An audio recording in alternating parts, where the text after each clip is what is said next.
Hai, bagaimana kabarmu hari ini? Semoga sedang bahagia ya. Pada video kali ini saya akan menjelaskan mengenai kewajiban negara dan pemerintah dalam perlindungan hak anak di pendidikan. Sebelum menjelaskan materi, saya akan memperkenalkan diri terlebih dahulu. Perkenalkan, saya Samsiatul Marhamah, NIM 20010260. Saya merupakan mahasiswi dari Institut Keguruan dan Ilmu Pendidikan IKIP Siliwangi, Cimahi, Bandung. Seluruh negara-negara di dunia, baik negara maju maupun negara berkembang, tidak dapat dipungkiri bila setiap warga negaranya akan membutuhkan pendidikan. Karena disadari atau tidak, pendidikan adalah sumber utama atau tolak ukur apakah negara tersebut dapat mensejahterakan rakyatnya, dapat melindungi serta memenuhi segala kebutuhan warga negaranya, baik itu dalam mencukupi kebutuhan primer, sandang, pangan, atau papan, kebutuhan sekunder, dan kebutuhan tersier. Dalam kehidupan suatu negara, pendidikan memegang peranan utama untuk menjamin kelangsungan hidup bangsa dan negara. Karena pendidikan merupakan wahana untuk meningkatkan dan mengembangkan kualitas sumber daya manusia. Atas hal tersebut, maka pengaturan hak-hak warga atas pendidikan diatur dalam konstitusi sebagai bentuk jaminan kepastian hukum dan wujud pengakuan negara terhadap hak-hak warga negaranya. Dalam proses penyelenggaraan pendidikan di Indonesia, kewajiban negara dalam pemenuhan hak atas pendidikan dasar diatur dalam Undang-Undang Dasar Negara Republik Indonesia tahun 1945 dan beberapa peraturan perundang-undangan lainnya yang berkaitan dengan pemenuhan hak atas pendidikan dasar. Adapun kewajiban pemerintah pusat maupun pemerintah daerah dalam pemenuhan hak anak atas pendidikan dasar. Yang pertama, wajib memberikan layanan dan kemudahan serta menjamin terselenggaranya pendidikan yang bermutu bagi setiap warga negara tanpa diskriminasi. Yang kedua, wajib menjamin tersedianya dana guna terselenggaranya pendidikan bagi setiap warga negara yang berusia 7 sampai dengan 15 tahun. Yang ketiga, wajib menjamin terselenggaranya wajib belajar minimal pada jenjang pendidikan dasar tanpa memungut biaya. Yang keempat, wajib memfasilitasi satuan pendidikan dengan pendidikan dan tenaga pendidikan yang diperlukan untuk menjamin terselenggaranya pendidikan yang bermutu. Lalu yang kelima, wajib membina dan mengembangkan tenaga kependidikan pada satuan pendidikan yang diselenggarakan oleh pemerintah. Yang keenam, wajib membantu pembinaan dan pengembangan tenaga pendidik pada satuan pendidikan formal yang diselenggarakan oleh masyarakat. Selanjutnya, wajib menyediakan anggaran pendidikan sebagaimana diatur dalam pasal 30 ayat 4 Undang-Undang Dasar Negara Republik Indonesia tahun 1945. Lalu, wajib menentukan kebijakan nasional dan standar nasional pendidikan untuk menjamin mutu pendidikan nasional. Dan yang terakhir, wajib melakukan koordinasi atas penyelenggaraan pendidikan, pengembangan tenaga kependidikan, dan penyediaan fasilitas penyelenggaraan pendidikan lintas daerah, kabupaten, atau kota untuk tingkat pendidikan dasar dan menengah. Selanjutnya, bentuk kewajiban negara negara dalam penyediaan fasilitas pendidikan menurut peraturan perundang-undangan. Kewajiban negara dalam menyediakan fasilitas pendidikan dalam bentuk ketersediaan sarana dan prasarana pendidikan sebagai salah satu indikator terhadap keberhasilan pelaksanaan pendidikan.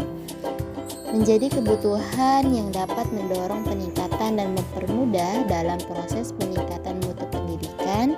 Sebaliknya, ketidaktersediaan sarana dan prasarana di beberapa sekolah yang menjadi lokasi penelitian berdasarkan tanggapan responden tentu menjadi kendala dalam proses belajar mengajar di sekolah antar siswa dan guru. Coba guys, di sekolah kalian sarana dan prasarananya sudah cukup belum? Sudah memadai belum? Selanjutnya yaitu pembiayaan penyelenggaraan pendidikan. Nah, coba kita lihat seberapa penting sih biaya penyelenggara dalam pendidikan. Nah, yang pertama, pembiayaan pendidikan terdiri atas biaya investasi, biaya operasi, dan biaya personal.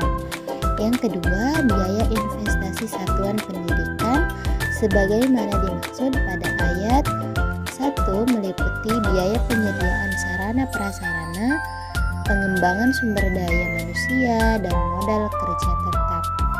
Nah, yang ketiga, biaya personal sebagaimana dimaksud pada ayat 1 meliputi biaya pendidikan yang harus dikeluarkan oleh peserta didik untuk bisa mengikuti proses pembelajaran secara teratur dan berkelanjutan. Lalu yang keempat, biaya operasi satuan pendidikan. Salah satu hak anak yang harus dilindungi yaitu pendidikan dasar 9 tahun. Pemerintah Indonesia menetapkan 4 strategi dasar pembangunan di bidang pendidikan. Yang pertama, pemerataan kesempatan bagi seluruh rakyat Indonesia untuk memperoleh pendidikan baik dalam jalur pendidikan sekolah maupun jalur pendidikan luar sekolah. Yang kedua, relevansi atau keterkaitan antara pendidikan dengan kebutuhan kemajuan pembangunan di segala bidang kehidupan. Yang ketiga, peningkatan kualitas pendidikan yang ditunjang oleh upaya peningkatan kualitas tenaga, sarana dan prasarana pendidikan dengan kebutuhan kemajuan pembangunan. Lalu yang terakhir, efektivitas dan efisiensi penyelenggaraan pendidikan. Penyelenggaraan pendidikan dasar harus menjadi pilar utama karena melalui pendidikan dasar yang baik dan berkualitas dapat diharapkan akan menghasilkan sumber daya manusia yang nantinya berperan pada berbagai bidang kehidupan berbangsa dan bernegara. Di dalam dunia pendidikan juga terdapat kendala utama dalam proses penyelenggaraan pendidikan, yaitu kualitas pendidikan sangat sulit untuk menentukan karakteristik atau ukuran yang digunakan untuk mengukur kualitas pendidikan. Adapun indikator yang penting adalah mutu guru yang masih rendah pada semua jenjang pendidikan. Selain itu, alat bantu proses belajar mengajar. Hal ini sangat bergantung pada alokasi dana bagi pendidikan dari anggaran pendidikan belanja negara atau APBN. Pernah dengar APBN, teman-teman? Iya. Relevansi pendidikan suatu sistem pendidikan diukur antara lain dari keberhasilan sistem itu dalam memasok tenaga-tenaga terampil dalam jumlah memadai bagi kebutuhan sektor-sektor pembangunan. Elitisme. Adapun maksud dari elitisme dalam pendidikan ini adalah kecenderungan penyelenggaraan pendidikan oleh pemerintah yang menguntungkan kelompok masyarakat yang mampu. Hal ini disadari bahwa semakin besar biaya pendidikan akan memperlebar kesenjangan dan diskriminasi dalam proses penyelenggaraan pendidikan di Indonesia.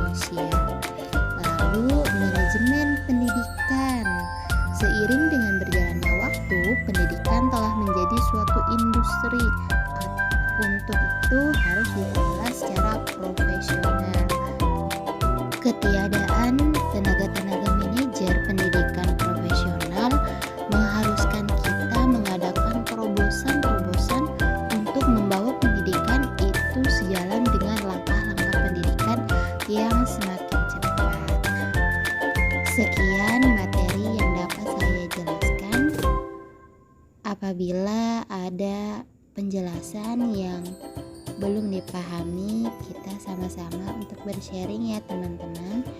Terima kasih sudah menonton. Wassalamualaikum warahmatullahi wabarakatuh.